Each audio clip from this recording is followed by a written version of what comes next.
பெண்கள் பாதுகாப்பை டிஸ்டர்ப் பண்றவங்க யாரா இருந்தாலும் அது சகிச்சிக்கவே முடியாது. அவங்களுக்கான தண்டனை எல்லாமே போலீஸ் டிபார்ட்மெண்ட்ல இருந்து ரொம்ப கடுமையான ஒரு நடவடிக்கைகளா இருக்கும். இப்போ போராட வந்திருக்காங்கல்ல, இப்ப எல்லாமே சொல்றாங்கல்ல, அவங்களுடைய அம்மா கிட்டயோ அக்கா கிட்டயோ மனைவி கிட்டயோ தங்கச்சி கிட்டயோ என்னுடைய கட்சி தலைவரை ஏன் கைது பண்ணாங்க, அவர் பேசுனது இதுதானே பேசினாரு, இதுல என்ன தப்பு இருக்குதுன்னு யாராவது ஒருத்தர் சொல்லி, இல்ல என் கணவருடைய கட்சி தலைவர் பேசினதெல்லாம் பெண்ணியத்துக்கு எந்த குறைபாடும் கிடையாது, எந்த இடத்துலயும் பெண் அவரை தரைக்குறைவா பேசலன்னு பெண்கள் சொல்லட்டும், நம்ம ஏத்துக்கலாம். அதுக்காக பண்ண மாதிரி அந்த அளவுக்கு உங்களுக்கு அறிவு கிடையாது. சட்டசபையில் ஏதாவது கேள்வி கேட்டாங்கன்னா எந்திரிச்சு பதில் சொல்ல போறாங்க. இவ்வளவு ஒரு அநாகரிகமான வார்த்தையை பயன்படுத்தி இருக்கின்றத பத்தி அவர் கொஞ்சம் கூட ஃபீல் பண்ணல சார். ஏன்னா இப்பவும் அரெஸ்ட் பண்றாங்க, பண்ணும்போது பத்திரிகையாளர்கள்லாம் கேட்குறாங்க, சார் இப்படி இந்த கைது நடவடிக்கை நாளைக்கு சட்டமன்றம் இருக்குதே, ஸோ அங்கே போய் உங்களை பேசக்கூடாது, இந்த மாதிரியான ஒரு சுச்சுவேஷனால தான் உங்களை அரெஸ்ட் பண்ணுறாங்களான்னு கேட்கும்போது, ஏன் அப்படியே நாங்கள் கேள்வி கேட்டால் அவர் பதில் சொல்லிடுவாரா, இல்லைன்னா அறுத்து தள்ளிட போறாரா அப்படின்னு. அது இல்லாமல் நான் பேசுறது கட் காப்பி பேஸ்ட் போட்டாங்க. ஏன்னா நீங்கள் பண்ணது லைவ் தானே ஓடிட்டு இருந்துச்சு, யார் கட் காப்பி பேஸ்ட் போட்டது ஏன்னு சொல்லுவாரு சார். இன்னும் கொஞ்ச நேரத்தில் நானே இல்லை, அங்கே போனதே நான் இல்லைன்றுவாங்க. எல்லாராலையும் அங்கீகரிக்கப்பட்ட கட்சியும் தான் சிபிஐயா இருக்கட்டும், சிபிஎம்மா இருக்கட்டும், எல்லாம் மக்களுக்காக குரல் கொடுக்கக்கூடியவர் திருமாவளவன் அண்ணன் அப்படின்னு சொல்லிட்டு எல்லாருடைய பார்வையும் இருந்தது. நேத்துல இருந்து இப்போ வரைக்குமே இவங்க தரப்புல இருந்து உதயநிதி பேசுறதுக்கு எந்த கண்டனமுமே தெரிவிக்கல சார். உடனே எப்படி நம்ம இது நீங்க முன்னமே கூட அண்ணன் தண்ணி புலம்புங்க, மத்ததுக்கெல்லாம் முண்டி அடிச்சுட்டு ஓடியாருங்கல்ல. உதயநிதி அவர்கள் இப்ப பாருங்க கைது கண்டிக்கிறேன்னு வருவாங்க. தொடர்ந்து இதுல த்ரிஷா அவர்களை பேசுறது அப்படின்றது யாராலையும் ஏத்துக்க முடியாது. இன்னுமே திரைத்துறையில இருந்தோ இல்லைன்னா கூட இருந்தவங்களோ ஏன் இதுக்கு எந்த கண்டனத்தையும் பெருசா தெரிவிக்கல சார். அவங்க இதெல்லாம் ஜனநாயகத்தினுடைய ஒரு கூறா பாக்குறாங்க. பெண்களை இந்த மாதிரிலாம் பச்சை பச்சையா பேசணுங்கிறது அவங்களுடைய ஜனநாயக கூறு, கட்சியினுடைய மாண்பு. அதுக்கெல்லாம் என்னங்க எங்க கட்சியில் இதெல்லாம் சர்வசாதாரணம், இன்னைக்கு இதெல்லாம் உங்களுக்கு தப்பா தெரியுதா அப்படிங்கிற அளவுக்கு அவரு பேசுறாரு. அங்க த்ரிஷாவுக்கும் அங்க இருக்கக்கூடிய விவசாயிகள் போராட்டத்துக்கு என்னங்க சம்பந்தம்? அதையும் மீறி அங்க கூட்டத்தில் இருக்கிறவங்களாம் த்ரிஷா த்ரிஷான்னு கத்துறாங்கன்னா அவங்களாம் விவசாயி. நான் அதனாலதான் சொன்னேன், இது விவசாயிகள் போராட்டமே கிடையாது, இது திமுகவினுடைய போராட்டம். இந்த போராட்டத்துக்குமே ஆளை பிடிச்சிட்டு வந்து தான் நிப்பாட்டி, ஆளை பிடிச்சிட்டு வந்து தான் நின்று நீங்க போராட்டம் நடத்திக்கிட்டு இருக்கிறீங்க விவசாயிகள்ங்கிற பேர்ல.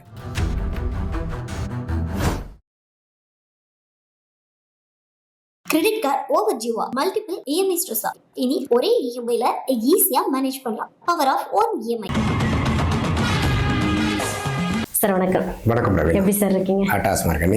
நம்மளாம் நல்லா இருக்கிறோம். தமிழக அரசியல் தான் எப்படி இருக்குன்றது பெரிய கேள்விக்குறியா இருக்கு.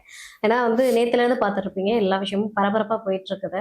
ஸோ ஒரு பக்கம் 5ஆம் தேதி பட்ஜெட் தாக்கல் பண்ண போறோம் அப்படின்னு சொல்லியிருந்தாங்க. இன்னொரு பக்கம் பாத்தீங்கன்னா காவிரி விவகாரம் தமிழகத்தை சுற்றி நிறைய பிரச்சனைகள் இருந்துட்டே இருக்குது.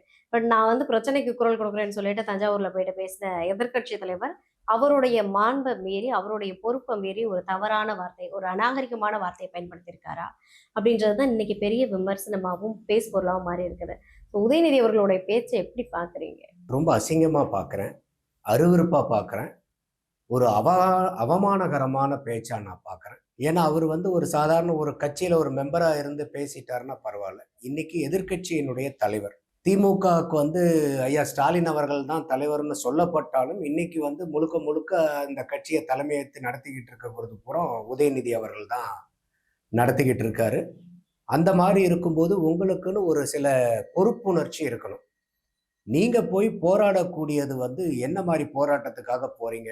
உழவர் பெருமக்களுடைய நீர் வாழ்வாதார பிரச்சனைக்காக நீங்க அங்க போய் போராடுற இடத்துல உங்களுக்கு இந்த மாதிரி பேச்சுக்கள் தேவைதானா? இப்ப இது நாள் வரைக்கும் பாத்தீங்கன்னா ஐயா உதயநிதி அவர்கள், நான் யாரு தெரியுமா, கருணாநிதி ஐயாவினுடைய பேரன் முத்துவேல் கருணாநிதி ஸ்டாலினுடைய மகன்னு சொல்லிக்கிட்டு இருந்தார். இப்ப இதெல்லாம் அவர் பேசக்கூடிய பேச்சை வச்சு பார்க்கும்போது அவர் ஐயா கலைஞரனுடைய வாரிசு மாதிரி தெரியல. இந்த சிவாஜி கிருஷ்ணமூர்த்தின்னு ஒருத்தர் இருப்பார் பாத்தீங்களா திமுகவுல, அவருடைய வழித்தோன்றல் மாதிரி அவருக்கு ஒரு வாரிசா திமுகவுல, இவர் அடுத்த வாரிசா சிவாஜி கிருஷ்ணமூர்த்திக்கு அடுத்த வாரிசா உதயநிதி ஸ்டாலின் உருவெடுத்து இருக்காரோங்கிற மாதிரி தான் நமக்கு ஒரு அச்சப்பாடு வருது, ஐயப்பாடு வருது.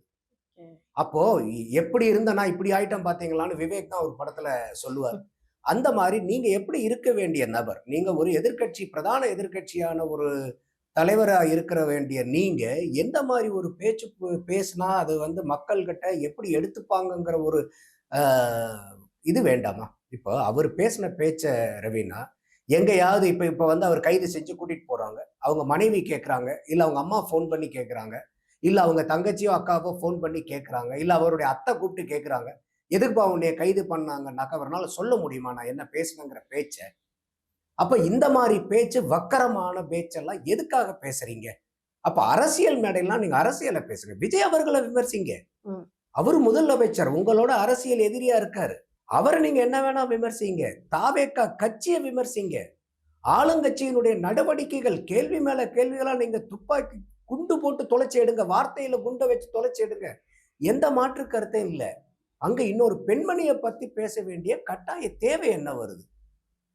அப்ப இதெல்லாம் பார்க்கும்போது தான் நான் சொல்றேன், இது ரொம்ப அருவருப்பா இருக்கு. இவர் வந்து கலைஞரனுடைய வாரிசுன்னு சொல்ல வேண்டியவர் கடைசியில சிவாஜி கிருஷ்ணமூர்த்திக்கு வாரிசா மாறிக்கிட்டு இருக்கோங்கிறதான் நமக்கு ரொம்ப சங்கடமா இருக்கு. நமக்கே அவ்வளவு சங்கடமா இருக்குன்னா இப்ப திமுக காரங்களுக்குலாம் எவ்வளவு சங்கடமா இருக்குன்னு யோசிச்சு பாருங்க. அப்படி இருக்கிற மாதிரி தெரியல சார். எல்லாரும் வந்து அவரை கைது பண்ணதுக்கு எதிராக போராட்டம் பண்ணிக்கிட்டு இருக்காங்க. இதுல வந்து எம்பிக்கள் எல்லாரும் நாடாளுமன்ற வளாகத்துல போய் போராட்டம் பண்ணிக்கிட்டு இருக்காங்க. இன்னைக்கு இங்க கைதே பண்ணக்கூடாதுன்னு போலீஸ் கூட வாக்குவாதத்துல ஈடுபட்டுக்கிட்டு இருக்காங்க. அப்படின்ற பட்சத்துல இது இங்க நம்ம தேசிய ஊடகம் வரைக்கும் போயிருக்குது இவர் பேசின பேச்சு. ஸோ ஒரே நாள்ல வந்து திமுகவுடைய மனம் கொடிகட்டி பறக்குதான்ற பெரிய கேள்வியாவே மாறி இருக்குது.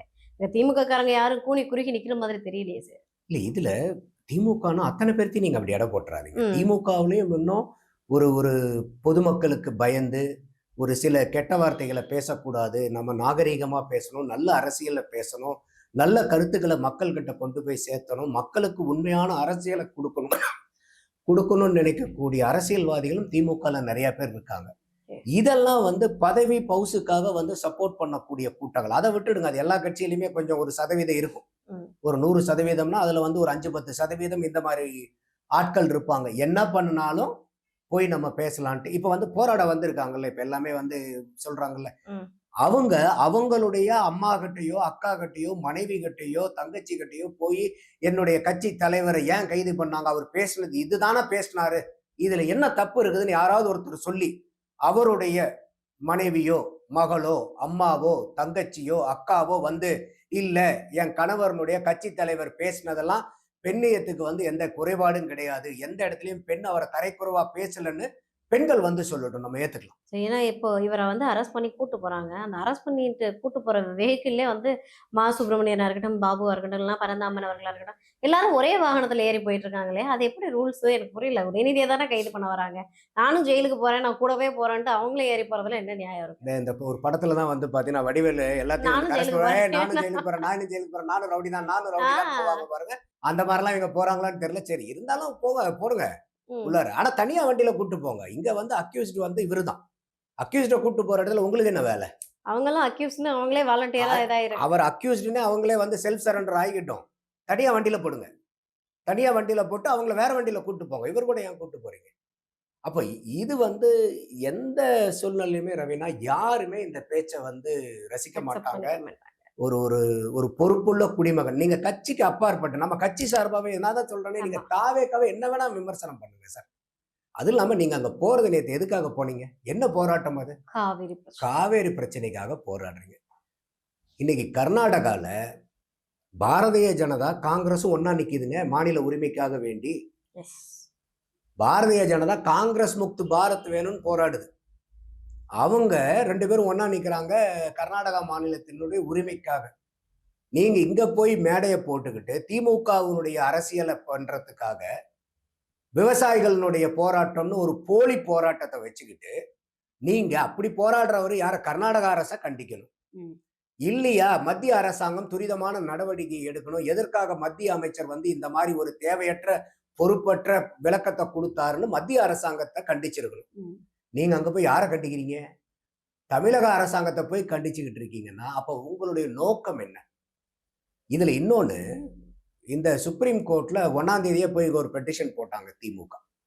அந்த பெட்டிஷன் என்னன்னாக்கா இப்ப ஏற்கனவே தமிழக அரசாங்கம் வந்து காவேரி வாட்டர் மேனேஜ்மெண்ட் அத்தாரிட்டி கிட்ட இந்த மாதிரி வந்து எங்களுக்கு வறட்சி இருக்குன்னு தண்ணி திறந்தாம விடாம இருக்காங்க கர்நாடகா, எங்களுக்கு தண்ணி வேணும்னு சொல்லி அதிகாரிகள் மூலியமா அழுத்தம் கொடுத்து அவங்க வந்து காவேரி வாட்டர் ரெகுலேஷன் கமிட்டியினுடைய அட்வைஸை கேட்டு அவங்க வந்து அடுத்த 15 நாட்களுக்கு ஜூலை 29 இருந்து அடுத்த 15 நாட்களுக்கு தினசரி 3500 கன அடி பர் செகண்ட் வந்து நீங்க ஓபன் பண்ணி விடணும் அப்படின்னு சொன்னாங்க. திங்கட்கிழமை தமிழக அரசாங்கம் சுப்ரீம் கோர்ட்ல பெட்டிஷன் ஃபைல் பண்றாங்கன்னு திமுகக்கு நல்லாவே தெரியும். தெரிஞ்சதுக்கு அப்புறம் 1ஆம் தேதியே இவங்க போய் என்ன ஃபைல் பண்றாங்கன்னா, அந்த 3500 கன அடியை வந்து துரிதமா திறந்து விடணும் கர்நாடக அரசுன்னு ஃபைல் பண்றாங்க.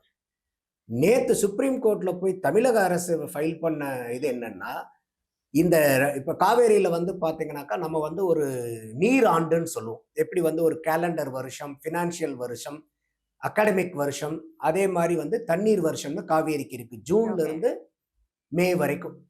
அப்போ அதுல ஒவ்வொரு மாசத்துக்கும் எவ்வளவு வந்து நீரை வந்து கர்நாடகா நமக்கு கொடுக்கணுங்கிற ஒரு அளவுகோல் இருக்கு. அப்போ இந்த ஜூலை வரைக்குமே அவங்க சரியா கொடுக்காதனால தான் இந்த 3500 வரை. ஏன்னா அவங்க வந்து எங்களுக்கு மழை இல்லை, டிஸ்ட்ரெஸ் ஆயிருக்கு, அது ஆயிருக்குன்னு சொன்னனால இங்க சிடபிள்யூஆர்சி வந்து போய் எல்லாம் சர்வே பண்ணிட்டு 3500 ரிலீஸ் பண்ணுங்கன்னு சொன்னாங்க. ஆனா அதுக்கப்புறம் வந்து பாத்தீங்கன்னாக்கா இப்ப தகவல்கள்லாம் என்ன வருதுன்னா, கபினியில வந்து 10,000 15,000 கன அடிக்கு மேல திறந்து விட்டுக்கிட்டு இருக்காங்க. எதனால? மழை பொழிவு அங்க அதிகமா இருக்குது. ம். அப்ப இந்த 3500 கன அடி திறக்கும் போது மழை பொழிவே இவங்க கன்சிடர் பண்ணல. ஓகே. அப்ப தமிழக அரசாங்கம் போய் இப்ப நேத்து சுப்ரீம் கோர்ட்ல என்ன தெளிவா ஃபைல் பண்ணியிருக்காங்கன்னா, இது ஏற்கனவே மழையினுடைய அளவு எவ்வளவு வந்திருக்கு, ஓகே. இன்னைக்கு வந்து ஒவ்வொரு அணையிலையும் வந்து பாத்தீங்கன்னா எவ்வளவு நீர் தேக்கி வச்சிருக்காங்க, அப்போ அவங்க எவ்வளவு தண்ணீர் விடணும்னு சொல்லிட்டு நம்ம இப்ப தமிழக அரசாங்கம் கேட்டிருக்கிறது 27 டிஎம்சி விடணும்னு கேக்குறாங்க. ஓகே. ஏன்னா இப்ப வந்து பாத்தீங்கன்னாக்கா, நான் ஏற்கனவே சொன்ன மாதிரி அந்த நீர் ஆண்டுல ஒவ்வொரு மாசமும் எவ்வளவு கொடுக்கணுங்கிற ஒரு பட்டியல் இருக்கு. இந்த மாதிரி மழை வரத்து பொய்த்து போன ஆண்டுகள் எல்லாம் எப்படி பண்ணுவாங்க அப்படின்னு கேட்டீங்கன்னாக்கா, எவ்வளவு மழையினுடைய அளவு குறைஞ்சிருக்குதோ அவ்வளவு தண்ணியை வந்து அந்தந்த மாசம் குறைப்பாங்க. இப்ப வந்து உதாரணத்துக்கு ஜூலைல வந்து ஒரு 30% மழை குறைஞ்சு போச்சுன்னு வச்சுங்க. அவங்க ஜூலைல விட வேண்டியது 31 டிஎம்சினா அந்த 31 டிஎம்சில 30% கழிச்சிட்டு விடுங்க. இந்த மாதிரி தான் அதை வந்து ப்ரொபோஸ்டேட் ஷேரிங் ஃபார்முலான்னு இருக்கு. மறுபடியும் மான்சூன் அதிகமா வரும்போது அவங்க அங்க தேக்கி வைக்க முடியாது, அதிகமா விடுவாங்க. அதை நீங்க ஏற்கனவே விட வேண்டிய கணக்குல பேக்லாக் இருக்கும், நீங்க விடாம விட்டது, அதையெல்லாம் நீங்க கழிச்சுக்கலாம். அதை எப்ப வரைக்கும் கணக்குல எடுத்துக்கலாம்னா, நீங்க நான் சொன்ன மாதிரி அந்த நீர் ஆண்டு ஜூன்ல இருந்து மே வரைக்கும். அப்ப மே வரைக்கும் நீங்க என்ன ரிலீஸ் பண்றீங்களோ அதை வந்து பேக்லாக்ல நீங்க கழிச்சுக்கலாம் மான்சூன்னால. அப்போ இப்ப தமிழக அரசாங்கம் வச்சிருக்கக்கூடிய கோரிக்கையும் திமுக வச்சிருக்கக்கூடிய கோரிக்கையும் சுப்ரீம் கோர்ட்ல ஒண்ணா? அவங்க அந்த 4.5 டிஎம்சி கொடுங்கன்னு ஓடி ஓடி ஓடி போய் போய் போய் ஃபைல் பண்ணிருக்கீங்க. இவங்க எங்களுக்கு 27 டிஎம்சி வேணும்னு ஃபைல் பண்ணிருக்காங்க. காரணம் 2ஆம் தேதி வரைக்கும் மழை இவ்வளவு வந்திருக்கு, தண்ணி இவ்வளவு இருக்குங்கிறதெல்லாம் புள்ளி விவரங்களை சேகரிச்சு ஃபைல் பண்றாங்க. நான் கேட்கிறேன், என்னங்க அவ்வளவு அவசரம் ஆத்திரம் உங்களுக்கு? அவங்கதான் தமிழக அரசாங்கம் திங்கட்கிழமை ஃபைல் பண்ணுதுன்னு தெரியுது. என்ன அவ்வளவு ஆத்திரம், அவ்வளவு அவசரம் உங்களுக்கு? வெள்ளிக்கிழமை ஓடோடி போய் எங்களுக்கு 4.5 கொடுத்தா போதுங்கிறீங்க. நம்ம கேட்கறது 27 டிஎம்சி வேணும்னு கேட்கிறோம். இவர் திமுக காரங்க போய் 4.5 கொடுத்தா போதுன்னு. நீங்க இப்ப ஒரு சுப்ரீம் கோர்ட் ஜட்ஜா இருக்கீங்கன்னு வச்சுக்க, நீங்க என்ன நினைப்பீங்க தமிழகத்தை பத்தி? என்னையா அரசாங்கம் 27 கேக்குது, எதிர்கட்சி வந்து 4.5 விட்டாலே போதுன்றாங்க, என்ன நடக்குது தமிழ்நாட்டுல கேட்க மாட்டீங்க, சிரிக்க மாட்டீங்க. அப்ப திமுகவுக்கு இந்த பதைப்பு எதுக்கு? அப்போ இப்ப நேத்து நடத்தின அவங்க போராட்டம் கூட இதனால வரக்கூடியதுதான். எங்கேயாவது வந்து நம்ம வந்து ஸ்கோர் பண்ணி ஆகணும், நம்மளை யாருமே தமிழகத்துல தோத்து போனதுல இருந்து யாரும் மதிக்க மாட்டேன்றாங்க, கூட்டணி கட்சிக்காரங்களை கூட நம்மளை அம்போன்னு விட்டுட்டு போயிட்டாங்க. அப்ப நம்ம எதையாவது இப்ப தண்ணியில தத்தளிக்கிறவனுக்கு பாருங்க, எதையாவது கையில கிடைச்சுன்னா அதை பிடிச்சி மேல வரலாம்னா யோசனை. அந்த மாதிரி எதடா பிடிச்சிட்டு மேல வர்றன்னு கிடைச்சவங்க யோசிச்சுட்டு இருந்தவங்களுக்கு இன்னைக்கு காவேரி பிரச்சனைன்னு வந்தனால அதை பிடிக்கிறமே, அது வந்து கயிறா இல்ல வந்து சாதாரண சருகான் கூட தெரியாம பிடிச்சி இழுத்து இப்போ கீழே விழுந்து கிடக்குறாங்க. இன்னைக்கு மக்கள்கிட்ட எல்லாம் அம்பலப்பட்டு போயிருக்காங்களா இப்போ? அப்ப அதனாலதான் நம்ம சொல்றோம், ஹேஸ்ட் இஸ் வேஸ்ட். அவசரத்துக்கு வந்து நமக்கு சரியா புத்தி வேலை செய்யாது. அப்ப எதுக்காக இந்த அவசர ஆத்திரம் உங்களுக்கு? நீங்க திங்கட்கிழமை வரைக்கும் வெயிட் பண்ணுங்க. தமிழக அரசாங்கம் என்ன பெட்டிஷன் ஃபைல் பண்றாங்கன்னு பாருங்க. அந்த பெட்டிஷன்ல நியாயம் இல்லையா, மறுபடியும் அதுக்கப்புறம் கூட நீங்க திமுக வந்து இல்ல தமிழக அரசாங்கம் சரியான பெட்டிஷனை ஃபைல் பண்ணல, சரியான கோரிக்கைகளை முன்னிறுத்தல, அப்ப இது எதெல்லாம் வந்து தமிழக அரசாங்கம் விட்டு போச்சோ, ஒரு பொறுப்புள்ள எதிர்கட்சியா நாங்க மக்கள் நலனுக்காக, தமிழக நலனுக்காக, தமிழக விவசாயிகளுடைய நலன் காக்கிறதுக்காக நாங்க இந்த பெட்டிஷனை போய் ஃபைல் பண்றோம் பண்ணிருந்தீங்கன்னா, நீங்க ஒரு பொறுப்பான எதிர்கட்சி, மக்களை உங்களை மதிப்பாங்க, பாராட்டுவாங்க. இப்போ சார் இவ்வளோ ஒரு அநாகரிகமான வார்த்தையை பயன்படுத்தி இருக்குன்றதை பற்றி அவர் கொஞ்சம் கூட ஃபீல் பண்ணல சார். ஏன்னா இப்போவும் அரெஸ்ட் பண்ணுறாங்க, பண்ணும்போது பத்திரிகையாளர்கள்லாம் கேட்குறாங்க, சார் இப்படி இந்த கைது நடவடிக்கை நாளைக்கு சட்டமன்றம் இருக்குதே, ஸோ அங்கே போய் உங்களை பேசக்கூடாது, இந்த மாதிரியான ஒரு சுச்சுவேஷனால தான் உங்களை அரெஸ்ட் பண்ணுறாங்களான்னு கேட்கும்போது, ஏன் அப்படியே வந்து நாங்கள் கேள்வி கேட்டால் அவர் பதில் சொல்லிடுவாரா, இல்லைன்னா அறுத்து தள்ளிட போகிறாரா அப்படின்னு. அதாவது நம்ம பேசுனது தவறு, அதுக்காக தான் இங்கே ஒரு கைது நடவடிக்கை எடுக்கப்படுது அப்படின்றதே ரியலைஸ் பண்ணாமல், என்ன முதலமைச்சர் அங்கே என்ன சட்டமன்றத்தில் அறுத்து தள்ளிடுவாரா அப்படின்ற ஒரு வார்த்தையை சொல்கிறாரு. எப்படி சார் அது இவங்க கூட ஓகேங்க. அது கூட இல்ல சார் ஏதோ ஒரு நீங்க எதுக்கு கைது செய்யப்படுறீங்கன்ற ஒரு காமன் சென்ஸே இன்னும் நீங்க யோசிக்கலான்ற அவங்க தான் சொல்றாங்கல்ல, ஜனநாயகத்தை குரல் வழியை நரைக்கிறீங்கிறதான் அவங்களுடைய ஸ்டாண்டு. அவங்க இதெல்லாம் ஜனநாயகத்தினுடைய ஒரு கூறா பார்க்குறாங்க. பெண்களை இந்த மாதிரிலாம் பச்சை பச்சையா பேசணுங்கிறது வந்து அவங்களுடைய ஜனநாயக கூறு, கட்சியினுடைய மாண்பு அது. அதுக்கெல்லாம் வந்து என்னங்க, எங்க கட்சியில் இதெல்லாம் சர்வசாதாரணம், என்னங்க இதெல்லாம் உங்களுக்கு தப்பா தெரியுதா அப்படிங்கிற அளவுக்கு அவர் பேசுறாரு. அது இல்லாம நான் பேசுறது வந்து கட் காப்பி பேஸ்ட் போட்டாங்க.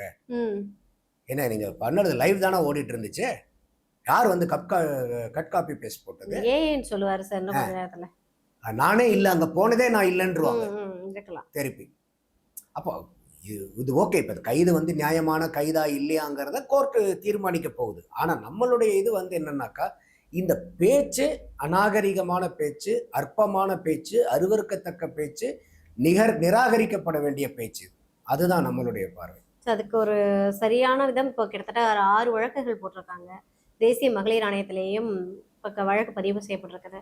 இவர் மறுபடியும் வெளியில வர்றதுக்கு வாய்ப்பு இருக்குதா? முன்ஜாமீன் கேட்டு போனப்போ 12 மணி வரை நீங்க கைது பண்ண வேண்டாம்னு சொல்லியிருந்தாங்கன்னு நினைக்கிறேன் ஆல்ரெடி உயர்நீதிமன்றம். ஆனாலும் கைது செஞ்சு இப்போ தஞ்சாவூர் கூட்டிட்டு போயிட்டு இருக்காங்க. அவங்க ஓரலா இன்ஸ்ட்ரக்ஷன் கொடுத்தாங்க கோர்ட்ல. ஓகே 12 மணி வரைக்கும் இந்த எஃப்ஐஆர்ல என்ன டீடைல்ஸ் இருக்கு, என்ன ஏதுன்னு பார்க்கலாம். அது வரைக்கும் 12 ஆர்டர்லாம் இல்லை. ஓகே பட் ஓரலா தான் சொல்லியிருக்கிறதா தகவல். ஸோ அப்படி இருக்கும்போது கோர்ட் வந்து கேட்கலாம், நாங்கள் தான் 12 மணி வரைக்கும் வெயிட் பண்ண சொன்னோமே, என்ன அவசரம்ன்ட்டு. போலீஸும் சொல்லலாம், இல்லை சார் இங்கே வந்து பார்த்தீங்கன்னாக்கா சூழ்நிலை கைமீறி போகுது, இத்தனை பேர் எல்லாம் வந்துட்டாங்க, சூழ்ந்துட்டாங்க, ரோட்டில் படுத்துட்டாங்க, அதுக்கு மேலேயும் வந்து இன்னும் ஒரு 1/2 மணி நேரம் 1 மணி நேரம் வெயிட் பண்ணோம்னா இது வந்து பெரிய லா அண்ட் ஆர்டர் சுச்சுவேஷன் ஆகும், நாங்கள் ஏன் கைது பண்ணணுங்கிற எக்ஸ்பிளனேஷனை போலீஸும் கொடுக்கலாம். ஆனால் கோர்ட்டு தான் வந்து இதை முடிவு பண்ணணும். இந்த கைது வந்து கரெக்டானதா நியாயமானதா இல்லையாங்கிறத கோர்ட்டு தான் முடிவு பண்ணணும். ஏன்னா இது வந்து பார்த்தீங்கன்னாக்கா இப்போ வந்து அவங்க ஆன்டிசிபேட்டரி பெயில் தான் போட்டிருந்தாங்க. அப்போ தான் வந்து பார்த்தீங்கன்னா இந்த ஓரல் இன்ஸ்ட்ரக்ஷன் 12 மணி வரைக்கும் வெயிட் பண்ணுங்கன்னு சொன்னது. இப்போ வந்து already arrest has been made. So இப்போ வந்து பார்த்தீங்கன்னாக்கா அவங்களுக்கு வந்து ஒரு ஆன்டிசிபேட்டரி பெயிலை விட இது ரெகுலர் பெயில் ப்ராசஸே மாறணும். இப்போ இதுக்கு முன்னாடி வந்து ஆன்டிசிபேட்டரி பெயில், இப்போ நீங்கள் அரெஸ்டே பண்ணியாச்சு. அரெஸ்ட் பண்ணதுக்கப்புறம் வந்து பார்த்தீங்கன்னாக்கா ரெகுலர் பெயிலுக்கு தான் நீங்கள் அப்ளை பண்ணணும். இல்லைன்னா ஹார்பேஸ் காப்பியர்ஸ் வந்து ஆட்கொணர்வு மனுவில் அவங்க வந்து கேட்க வேண்டிய சூழ்நிலை வரும். ஸோ அது என்ன ஏதுங்கிறத பூரா அந்த காவல்துறையினுடைய நடவடிக்கை ஒரு பக்கம் இருந்தாலும் இந்த நடவடிக்கை கரெக்டாக நியாயமானதான். இப்போ நமக்கு வந்து என்னன்னாக்கா ரெண்டாக பார்க்குறோம். ஒன்று, உதயநிதி ஸ்டாலின் அவர்கள் பேசின பேச்சு எவ்வளோ வக்கரமானதுங்கிறது அதில் யாருக்கும் மாற்று கருத்து இல்லை. இந்த கைது நியாயமானதா நியாயம் இல்லையா அப்படிங்கிறத வந்து நிர்ணயிக்க வேண்டிய அந்த கடமையும் பொறுப்பும் கோர்ட்டுக்கு தான் இருக்கு. அப்போ அந்த கோர்ட் வந்து பார்த்தீங்கன்னாக்கா இதே போன தடவை இவரை நம்ம செந்தில் பாலாஜியை வந்து அரெஸ்ட் பண்ணலாம்னு நினைக்கும் போது கூட அவங்க ஆன்டிசிபேட்டரி பெயில் கொடுத்தாங்க. அதுக்கப்புறம் வந்து மார்கண்டேயன் அவர்களுக்கு வந்து பார்த்தீங்கன்னா அரெஸ்ட் பண்ணிட்டு போனாங்க. ஆன்டிசிபேட்டரி பெயில் வந்து அவங்க கேன்சல் பண்ணி 15 நாள் ரிமாண்ட் பண்ணி இப்போதான் முந்தானேத்தோ அவரை வந்து விட்டுருக்குறாங்க திருப்பி பெயிலில். இப்போ வந்து கோர்ட்டு தான் இதை சொல்லணும். அப்போ இந்த கோர்ட்டு வந்து இந்த விஷயத்தையும் இந்த பேச்சையும் இந்த நிகழ்வுகளெல்லாம் எப்படி கோர்ட்டு பார்க்குதுங்கிறதா முக்கியம். இப்போ நீங்களும் நானும் பார்க்கறதுங்கிறது நம்மளுடைய உணர்வுகளை வெளிப்படுத்துகிறோம். கோர்ட்டு வந்து ஒரு சட்டத்தின் கண்ணில் அவங்க பார்ப்பாங்க. ஆனால் எந்த இடத்துலையும் கோர்ட்டு வந்து இவர் பேசுனது சூப்பர் அட்டகாசம் எல்லாரும் கைத்தட்ட வேண்டிய பேச்சுன்னு யாரும் சொல்ல மாட்டாங்க. இந்த கைது நடவடிக்கை தேவையா தேவையில்லையா, இல்லை வந்து பெயிலில் இருந்துட்டே இவர் வழக்குகளை வழக்குக்கும் அவங்க எதுவும் சொல்ல மாட்டாங்க.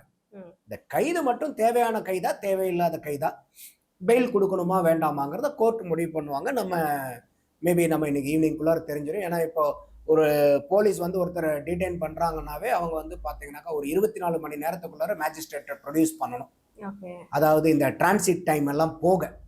இப்போ இவங்க வேற தஞ்சாவூர் தான் கூப்பிட்டு போகிறாங்க. ஏன்னா பேசின நிகழ்வு வந்து தஞ்சாவூர் இடம். அதனால தஞ்சாவூர்ல மகளிர் அணி வந்து கம்ப்ளைண்ட் கொடுத்ததனுடைய அடிப்படையில் தஞ்சாவூர் போலீஸ் தான் இப்போ இவங்களை அரெஸ்ட் பண்ணி கூப்பிட்டு போகிறாங்க. அப்போ அங்கே தஞ்சாவூரினுடைய மேஜிஸ்ட்ரேட்டுக்கிட்ட போய் அவங்க ப்ரொடியூஸ் பண்ணுவாங்க. இப்போ காலையில் 11 மணிக்கு அரெஸ்ட்னா நாளைக்கு காலையில் 11 மணி வரைக்கும் போலீஸ் வந்து அவரை வச்சிருக்கலாம்.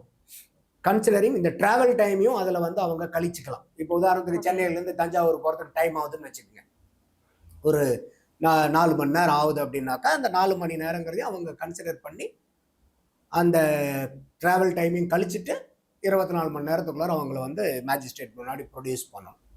ஸோ அப்போ அந்த மேஜிஸ்ட்ரேட் வந்து என்ன சொல்றாருன்னு பார்க்கணும். இல்லை இப்போ ஏற்கனவே வந்து ஆன்டிசிபேட்டரி பெயில் வந்து ஹைகோர்ட்ல இருந்தனால திருப்பி வந்து ரெகுலர் பெயில் வந்து அங்கே போய் போடுறாங்களா இல்லை இங்கே திருப்பி ஹைகோர்ட்லேயே போட்டு எடுக்கிறாங்களாங்கிறத நம்ம அந்த சட்ட நடவடிக்கைகள்லாம் எப்படி போகுதுங்கிறத நம்ம பொறுத்திருந்து தான் பார்க்கணும். அவங்களுக்கு எப்படி வந்து தீர்ப்பு எப்படி வருதுங்கிறத நம்ம பொறுத்திருந்து பார்க்கணும். ஆனால் நம்ம சொல்கிற மாதிரி அவருடைய பேச்சு முழுக்க முழுக்க கண்டனத்துக்குரியது. அது இமி அளவு கூட யாருக்குமே எந்த மாற்று கருத்து இருக்க முடியாதுங்கிறது என்னுடைய பார்வை. கண்டிப்பா உங்களோட இதில் ஒட்டுமொத்தமாக இன்னைக்கு இருக்கக்கூடிய ஒரு நெறியாளராக என்னுடைய பெண்ணாக இருக்கும்போது எனக்கே வந்து ஒரு அருவருப்பான ஒரு விஷயமா தான் அது தோணுது. இந்த மாதிரி நிறைய பேருக்கு வந்து கண்டிப்பாக கண்டனத்தை தெரிவிச்சுட்டே இருப்பாங்க. தொடர்ந்து இதில் த்ரிஷா அவர்களை வந்து பேசுறது அப்படின்றது யாராலையும் ஏற்றுக்க முடியாது. இன்னுமே திரைத்துறையில இருந்தோ இல்லைன்னா வந்து கூட கூட இருந்தவங்களோ ஏன் இதுக்கு வந்து எந்த கண்டனத்தையும் பெருசாக தெரிவிக்கல சார்? இல்லை நான் கேட்குறேங்க, இப்போ உதயநிதி பேசுகிறாருன்னா அவர் என்ன வந்து நாசால விஞ்ஞானியாக வேலை பார்த்தாரா?